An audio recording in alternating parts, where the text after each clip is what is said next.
Hello everyone and welcome back to Milo Farms.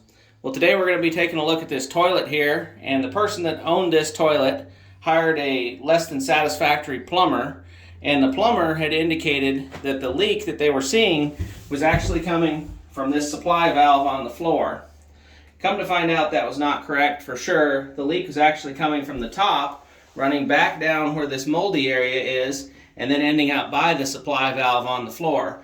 So what we need to do today is we need to replace this float valve right here. As you can see, when the toilet flushes, water is squirting out here and splattering right over this little notch right here, getting on the wall and then going down. So the first thing we're going to do is we're going to go ahead and shut this water off to prevent any more leaks. We're going to go ahead and let the tank drain out the rest of the way. Get as much water as we can out. So let's take a look in here and see what we have. So this is a very old style of float valve right here. Isn't adjusted correctly. It's rubbing on the wall in here. It's all kinds of problems in addition to the leak. So what we're going to do today is we're going to replace it with this float valve right here.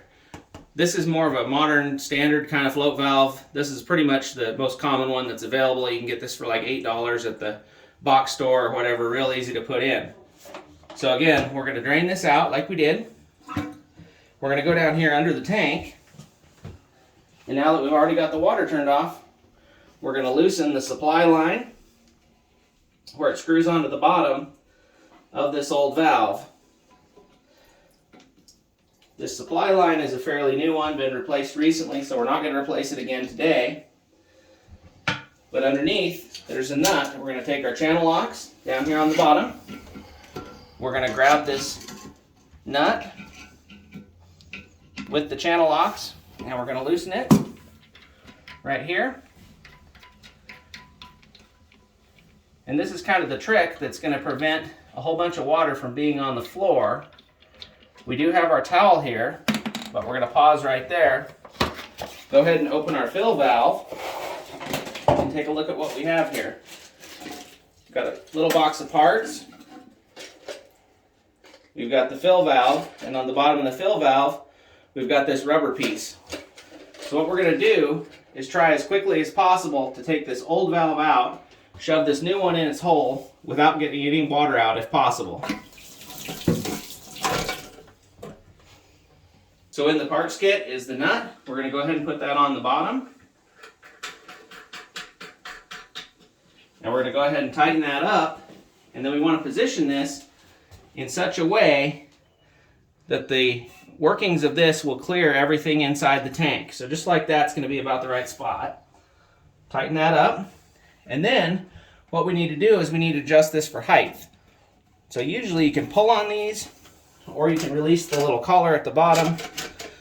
Slide this up. Probably about there is going to do the trick, but we'll see on the fine tuning of it once we put the water to it. Right there. Then we'll go ahead and tighten the hose back on the bottom. You just want to do that hand tight, not over tighten it.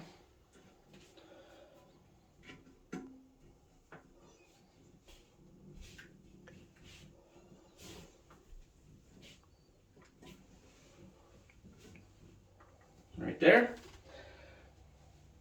And then in the kit, there's also this hose, which is going to go on right here. It's going to hook right on there. And then it's also got this little piece right here.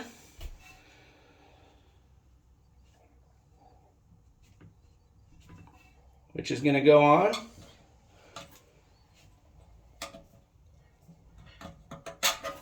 Like that.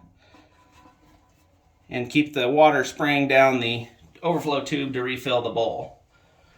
So we'll check everything. We're all tight like we need to be. And we'll go ahead and turn the water on, let it refill. Okay, so we let the tank refill, and right here, just about a 1/2 inch or 3/4 inch below where the water stopped, is actually the fill line in the tank. So what we're going to go ahead and do is we're going to lower this float down so it doesn't fill as much by about 3/4 inch or so.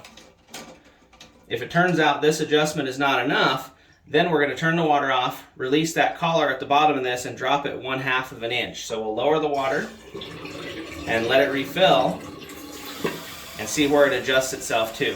The line that we want to stop at is right there.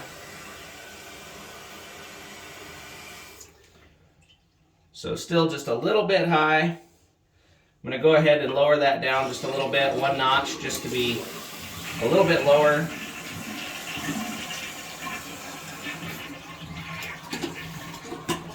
So you release the collar at the bottom, slide it down 1 click, relatch it, and we'll let it refill.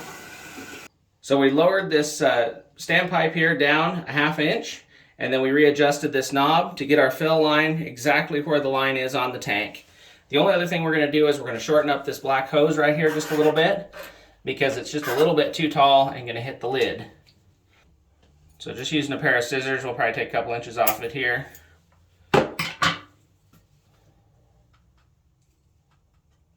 Slip it back on.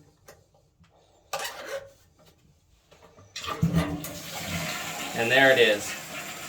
So the purpose of this little black hose right here is to go ahead and refill the bowl after it's finished flushing, to keep the trap in the bowl wet and also keep the bowl with water in it. So altogether, the parts for this cost about $8. The plumber that didn't fix the problem cost about $225. So it's pretty easy to fix this yourself and avoid getting screwed by the plumber. If you're interested in getting these particular parts or any other parts related to this, you can check on the link in the description below and pick up those parts right there. So I hope everybody enjoyed the video. Remember, you can't finish a project without getting started.